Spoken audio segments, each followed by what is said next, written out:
Many of you have decided to subscribe to my YouTube channel because you want to know about my healing journey. You probably want to know because you're like, okay, what is Coach Stormy over there doing? She's in the health and wellness industry. She sells weight loss products. Oh my God, that's unethical. She's over there getting surgery. She sells tea. And so I know that that's a lot of your speculation, but I want to tell you that you're wrong. This time, I did not come over here to Colombia to get surgery for cosmetic reasons. I actually came over here to Colombia to get surgery to save myself, to heal myself, to undo some things that I did actually 20 years ago. And so I want to share the story with you all in hopes to help somebody else, in hopes to set myself free, in hopes to clear up the speculation, in hopes of just being obedient, because I know that God did not give me this experience for me to keep it to myself. This experience may even feel a little humiliating, or would have felt humiliating to me if I didn't grow and become the woman I am today, to be able to share this story with you with power, with courage, and with confidence. And so here it is. So many of you all know that I used to be a stripper. As a matter of fact, my first time in a strip club, I was 13 years old. And so if you don't know, let me just tell you. So I come from a family where my mom sold drugs and my dad sold drugs. And there was a lot of times where I found myself in foster care. I found myself staying at friends' homes. So I didn't have what you call a stable home environment growing up. My mom spent time in prison. It's just a whole lot. And so at the age of about 7 years old, I ended up in foster care. So I spent like 3 years in foster care. Many of you women who are watching me, and even men who are watching me right now, have dealt with being molested, have dealt with being abandoned, have dealt with having to figure things out, feeding for yourself, figuring things out on your own. So I know I'm not alone, which gives me strength. And so shouts out to you for being a survivor of molestation or childhood abuse, because I've been there. All of these things happened to me at a young age. I watched my mom go to prison. I watched my brother go to prison. I watched my brother get shot. And so I grew up in the fast life environment. I saw drugs. I know what a key of cocaine looked like at a young age. Like, I done seen and really done it all. So here I am. I'm 13 years old, and one of my good friends named Mona, I never forget Mona, beautiful, she was fine, she was a dancer. And I never forget, she came home, and she used to come to my house a lot actually, and she would just throw all of this money on the floor. Mind you, Mona was very developed, she was very fine, she had that body, and she had that exotic look, and Mona was natural. But Mona would go to work and come home with $1,500, $2,000, $3,000 at 16 years old. 15 actually, at 15 years old. And so when I saw that, you gotta understand that my home, my mama wasn't there. My daddy wasn't there. My brother was in prison. My mom used to leave us with her boyfriend, and he wasn't no real man, so she left us pretty much by ourselves. I'm home, and there's days where there's no food. There's days where the lights are off, and we figured out how to turn it back off. And I never forget this moment when Mona came home with all this money, and I'm like, man, I gotta do something. And you gotta know that, you know, we operate from two places, fight or flight. That's really what we do. And so I decided not to fight, I decided to fight at 13 years old. And so I ended up getting a fake ID, and next thing you know, I'm in a strip club. And I remember being ashamed. I remember, you know, trying to figure out how I'm getting away with this, because I was 13, so my body really didn't look as developed, but it was developed because I was always mature at a young age. My first night in the club, I don't remember how much I made, but I know I came home with some money. And I was like, man, this is easy. You know, all I gotta do is dance and take off my clothes, and I can make some money. Nobody don't have to touch me, have sex with me, you know, but I just gotta take off my clothes. So I found a way within myself to make that okay. And I know that many of you are watching this right now, you're probably saying, wow, how did that be okay to her? But I was 13. I didn't have no family. I didn't have no mom and no dad. I was figuring stuff out. And Dad, if you see this, you know, I'm not, you know, trying to hurt you, but this is just my story, so I hope that this doesn't hurt you. But I'm grown now, I'm healing from that. I made this money, and I came home, and I was like, man, okay, this is pretty cool. But it wasn't something that I wanted to do, because there was something in me that knew that it was wrong. And so I didn't go back. I didn't make it a career. But I was dating this guy, and his family owned a strip club. And one day, you know, he brings me with him to the strip club, and I went inside, and I never forget this. My water was off back home, and I had on a black suede skirt, a black suede vest, and a white t-shirt underneath, tight shirt, and I had my hair curled up real nice. I always wore my hair real nice, and I went into the strip club. He told me, wait right here, I'm about to go in the office. So I waited for him to go in the office, and this heavy-set man walks up to me. He says, hey, I'll give you $600 right now if you lift up your skirt. Let me repeat that. This heavy-set guy walks up to me. I'm a little girl, I'm 13, and he says, hey, I will give you $600 right now if you lift up your skirt. And of course, at first I felt humiliated. I'm like, I'm not lifting up my skirt. But then something triggered in me. And I thought about how my water was off back home and how the bill was $300 and how I would have an extra $300 if I just lift up my skirt. And so he ended up walking off, but he came back, y'all. And when he came back, I thought about them $600 that I could use to pay the bills. And so I took them $600, lifted up that skirt, baby, and something happened to me in that moment. And in that moment, I really, really, really realized that I don't have no other option. My mom was not home, my dad wasn't around. I have no other option, so I gotta do what I gotta do. And so I ended up leaving the club, turning the water back on, and here's the point I wanna get to. This is not for me to make any excuses. This is just for me to help you to understand how I got here and make it make sense to you so that you don't judge somebody else, because you may watch this video and can help somebody else. And I don't even care if you judge me, but if you do, that's your business, because then you gotta be held to being judged on your own. So if you do, you do, but here's the story. So I ended up becoming a full-time dancer. Guys, by the age of like 15 years old, I hadn't had my first child. I gave birth to Hennessy when I was 15. And that's when it got real to me. Not only did I have to figure out how to provide for myself, but I had to figure out how to provide for my son at 15 years old. So I ended up dropping out of school. And at first I would, steal. I used to steal food from the grocery store. I used to steal milk. I used to steal Pampers. I used to steal wipes. I used to steal clothes. I was a survivor. By this point, I'm a mom. I'm trying to figure out how to take care of my child. And I ended up dropping out of school. And hey, I got triggered. And I ended up going back into the strip club. And this when it got real. I'm working at the world famous Rolex. Now, we passed the statute of limitations, so I'm not worried about nobody getting locked up, but I was 15 years old in the strip club, y'all. I was 13 years old in the strip club.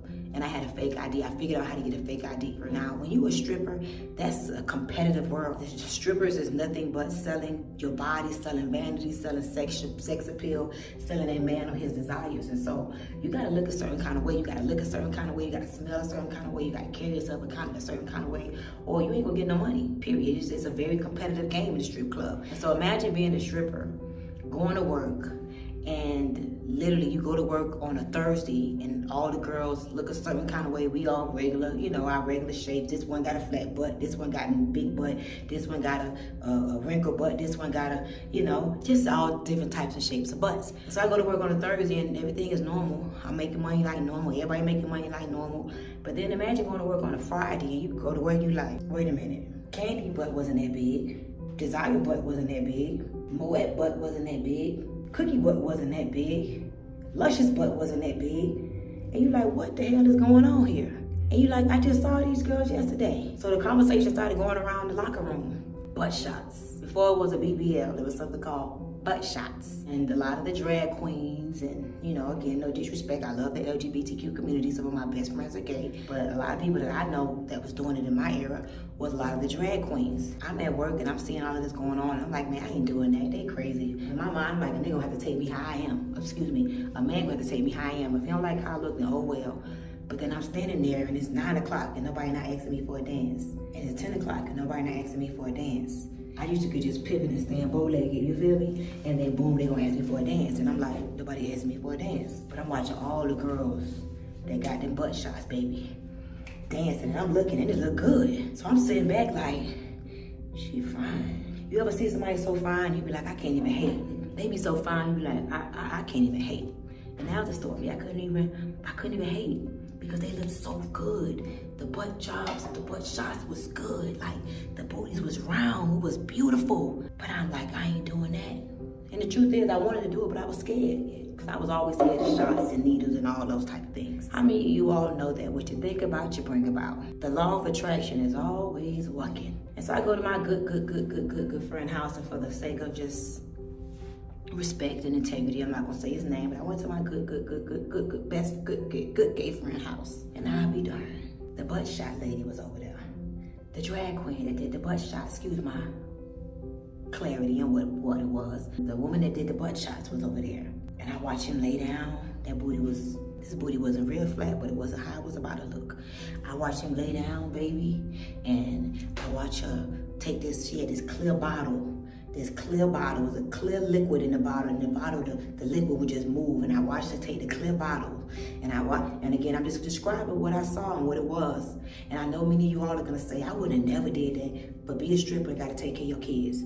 be a stripper and gotta put food on the table. Trust me, be the matriarch and the provider for your family, and you'll have a whole nother story. So anyhow, the clear bottle, she got her gloves on. He laid across the bed. She got her cotton balls, and she got her crazy glue, and she got her brand new syringes. I watched her take it out the thing, and he laid there, and I'm sitting there watching, like, she pulled the liquid out of the bottle, and I could see her right now. He laid across the thing, and she went in gently with the needle, and you could watch one little part of that booty rise up. And she rubbed it a little bit, and then she took the cotton ball and she stuck it. She stuck a little crazy glue on the cotton ball, put it on that butt, boom. Then I watched her go to another area. She pulled that clear liquid out that bottle. She slowly went into that little butt, and I watched that little booty rise. And I'm like, bitch, this how this go. And he ain't crying, he ain't squirming, he ain't ooh and ahhing. And she did like about 9 jugs on one side, and then she did like 9 jugs on the other side, and his booty was full with cotton, and when she put the saran wrap around his butt to make it tight, and he got off that table, he went to doing that little thing. I saw that booty, I was like, oh my God, you fine, you look amazing, but I ain't doing that. And my friend was like, bitch, you stupid. I could get you hooked up right now. I could get you choked up, and I think I gave her $500. It was something cheap. It was a $500, $1,000 or whatever. And I remember laying on the bed, y'all. This is God honest truth. I laid down, and I remember her doing the same thing. I did like 3 jugs on each booty cheek, and I was like, stop. That was enough for me. She put the cottons on there. We had to put a little bit of baby oil in the tub, and put some hot water, soak in the tub, and let the cotton balls fall off. And bitch, I went to work that night. See, the holes closed up quick because the crazy glue. It sounds crazy saying this, but I know it does. But I was 20 years old now, and I couldn't wait to go to work that night. I couldn't wait to put on my costume, and I just stood there bow-legged, and it was like, oh, come here, oh, come here, oh, come here, oh, come here. And I was like, oh, I'm so glad my friend made me do this. The money was rolling in again. I felt like I was back in business. And then time went by. Then I started noticing little stuff like shifting. I never had no pain. It was never no pain. But like a couple weeks went by. Then next you know, I remember it had opened up on me. And I was like, oh shoot. It opened up on me. Because I had pulled my cotton off too quick or something. I forgot what I did. I don't even remember, y'all. I just know that it opened up on me. And I was too embarrassed to go to the hospital. I was too embarrassed to tell anybody. So I just kept it to myself, and I just kept putting Neosporin and peroxide. Y'all know the old school way. And it ended up closing. And that happened like within the first 3 months of me getting the booty shots. And then everything was fine. Everything was fine. I turned 25, everything was fine. I turned 30, everything was fine. I turned 31, everything was fine. I turned 32, everything was fine. And it's like, I turned 33, and it was like, I started noticing some shifting. I had got two nodules, like right here. I had felt two nodules, like right here where the pain line is, ladies, right here. 2 nodules came right there. First 2 nodules came right here. And I'm like, oh. I started noticing that the color started going away.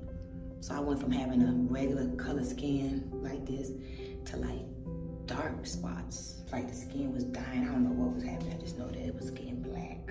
Thank God at this point I wasn't a stripper, so I didn't have to worry about nobody seeing it. But my man, which still was bad because that took some of my confidence. So I used to be like, nah, I didn't want you to see it because it was too dark. It wasn't my normal color. It was like black. I'm talking about black. And then I started noticing, I don't know, maybe a year later, you started to feel it. You could feel where every juke went. It started to change its shape.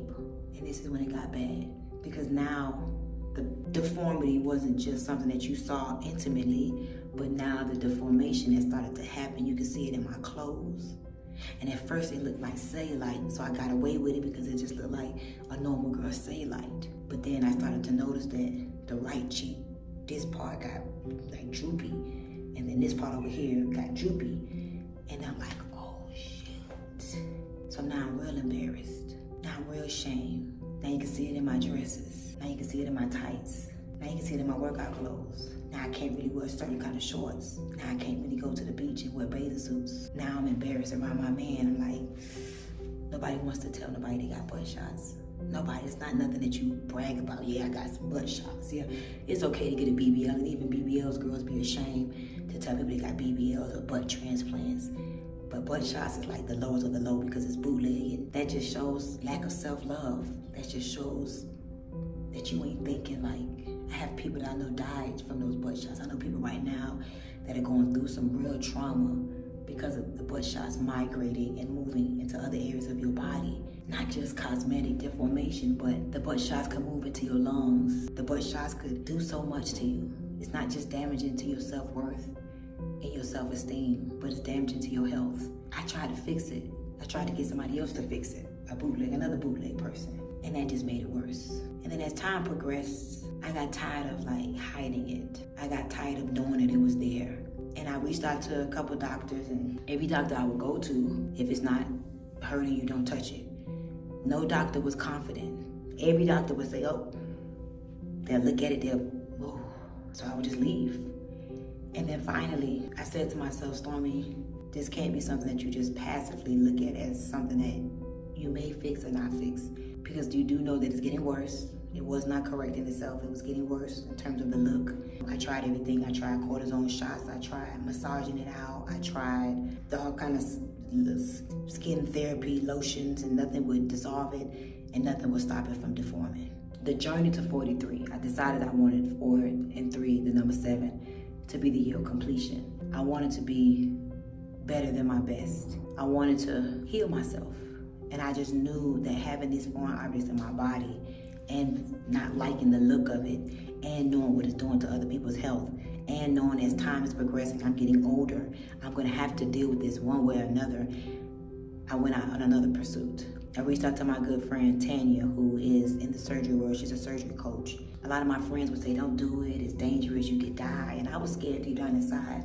Well, whoever date me, if you love me, you just got to love me with this booty. Or I just won't ever be able to wear a bathing suit, or I just won't ever be able to dress like this. And I had started to come to grips with the fact that I may never be able to fix this. And to be honest with you, it really affected my self-esteem so bad. It affected my self-esteem so bad. You just don't understand. And that's why I tell people, don't pick at people. Having something that makes you subconscious is the worst. And I just had decided that forget it. There's nothing I could do about it. But deep down inside, I said, Stormy, you a queen. You deserve the best. And whoever your husband is, your king, he deserves the best. Ain't no way God put you in this position and ain't gonna give you a way to get out of it. You did it when you ain't know no better. You really did not know no better. Because if you knew better, you would have never done that to yourself. Tanya took me to Dr. Lipo. She made a consultation for me to go to Dr. Lipo. And I went to Dr. Lipo, and I had already heard rumors from people like, don't lipo it out, it could get worse, and doctors would try to lipo it out. So I really wasn't that confident about the possibilities of Dr. Lipo being able to correct it. But I felt like, well, what if he could correct it? Because you gotta remember, I had already started to develop a fear about getting these butt shots removed because people, my friends, would make me afraid of it. And I've seen girls that got it removed and their butt is deformed and they got cuts and just sad places that nobody would want to be cut in. And I just was like, man, forget it. And so I kind of gave up hope. But when we went to go see Dr. Lipo, first of all, shouts out to Dr. Lipo. Man, it's nothing like having integrity. His integrity is unmatched. No matter how many doctors I go to, you gotta know that I'm always embarrassed. It was an inflection of my poor decision making. So whenever a doctor sees it, they know that I made dumb decisions. And it just was embarrassing. Pulling down my pants to show somebody something that I did that makes me look deformed now. And that's really how I describe what I felt like I looked deformed.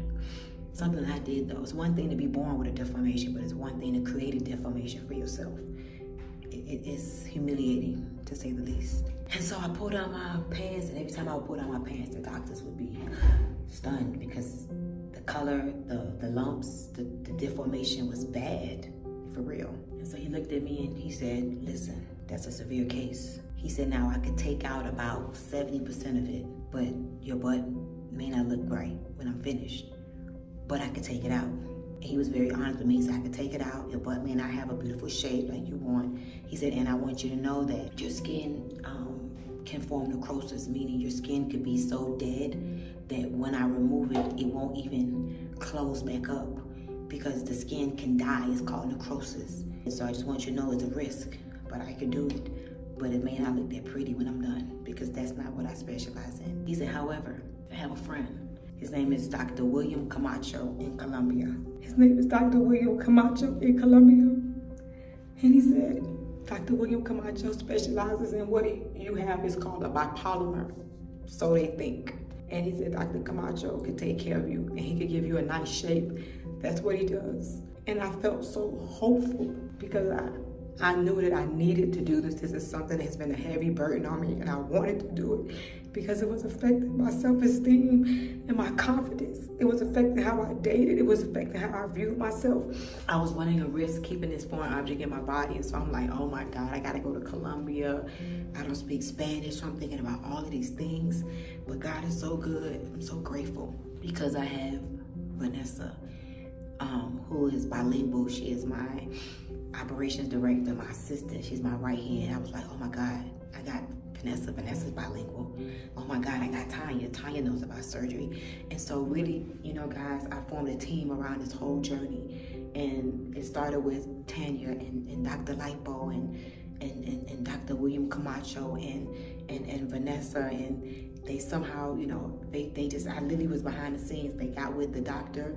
They let me know what type of MRI. I had to go do an MRI of my whole body so they could find out where the butt shots had migrated to. And some people can't get it removed because it's migrated so bad in the body that some people just can't remove it. It's a hazard. And so every test, I'm praying through every test because all I'm thinking about, man, if this doesn't go through, then this can't go through. And so I went and got an MRI. And so once they got the MRI, they sent the MRI to Dr. Camacho, and Dr. Camacho looked at the MRI, and I'm like, okay, then I gotta do all this blood work. And so I do all this blood work, and I'm waiting on the results for the blood work. And mind you, I don't have a date. In my mind, my birthday was February 21st, 1980, but my birthday, February 21st, 2023, I wanted to have the surgery done for my birthday for me. That was my gift of life to myself. The MRI was good, the blood work was good, and guess what, y'all not gonna believe this. Mind you, I'm still scared because I'm really thinking about, oh my God, what if, you know, I got necrosis in the skin, or what if, you know, I die under the anesthesia, I'm 43, or what if my booty is deformed. So you already know that the devil was playing tricks on me. My mind, which is the devil, was playing tricks on me. But look at God. I went on his Instagram one day and I saw that he was in Miami. And I said, oh my God, Dr. Camacho is in Miami. I called Tanya. I said, Tanya, Dr. Camacho is in Miami. Let's see if we can get him to come meet us for lunch. As a matter of fact, let's invite him on a perfect storm because I want to see my butt. I want to see it because I don't want to go away to Colombia to be disappointed to find out he can't do it. I don't want that. And guess what, y'all? Tanya made it happen. I ended up meeting Dr. Camacho on my yacht in Miami. And we went in my room, and guess what? I said, I know this is unprofessional, but I want to know, can you look at it? And he took me in my massive room and my suite and my yacht, and I put on my dress. Again, another humiliating moment. And I like to tell people, like, you know, don't judge me, please. Don't judge me. And so, you know, he put on my dress and he started pulling my skin and lifting this over here. And like, for the first time, I felt like I had finally found the doctor who had the confidence. Not only can he remove the bipolymers, and I was told it was mineral oil that I had in my butt. I'm waiting on the test to come back to tell me what was a foreign object that was actually shot into my body. So time for me to stop talking. All I would say is that I got the procedure done. So many things happened between February 19th to today. But I am shooting this video right now on day 26 of my healing journey. All I would say is keep watching. I'm going to be uploading pictures, videos, behind the scenes. I'm going to be doing Q&As. If you know anybody that you know have gotten butt shots, send them this video. I'm a real person. This is really something that I'm grateful to be able to do and to share with you guys on my journey. I'm not embarrassed. It just is what it is. I did it. I didn't know no better, but guess what? I would tell you all this. Before you think about getting butt shots, know that there's repercussions. 10 to 15 years later, you're gonna regret it. And then you're gonna end up having to be in the same position that I am in. If I tell you what I had to go through, it was a lot. But I would not trade this experience for the world because I'm alive and here to tell you about it, and I'm healing. So keep watching. I'm gonna upload a lot of pictures, a lot of videos. Today is day 26. I'm still in Colombia. I can't leave because there's a lot of wound work. As a matter of fact, I kind of let you see. Well, you can't really see that, but don't worry, I'm gonna be uploading graphic pictures with the tape and everything. Ain't no shame in my game. If this video can help somebody else not get butt shots, then I'm here for it. I'm definitely gonna be putting together some different things, because those of you who know someone that's gonna need this procedure, is a lot that goes into pre-op, post-op of this procedure, and I wanna do whatever I can to help my sisters to heal. And I'm still healing, and I would tell you all that I love each and every one of you for watching this video. I know it was long, but the story must be told, because I wanna make sure that I deliver on my promises that I told God. I told God if I survive this, I would tell the world about it, and here I am. And so I love you guys so much. Thank you for all of your support. Thank you for not judging me. Thank you for just loving on me. I could use all the support that I can get, because the pictures and stuff that I'm gonna share with you all is a lot. So keep watching. And again, this is part 1. This is the story of Stormy Wellington getting illegal butt shots and having to go get them removed. But I would tell you this, I'm fine, baby. My butt looks so good right now.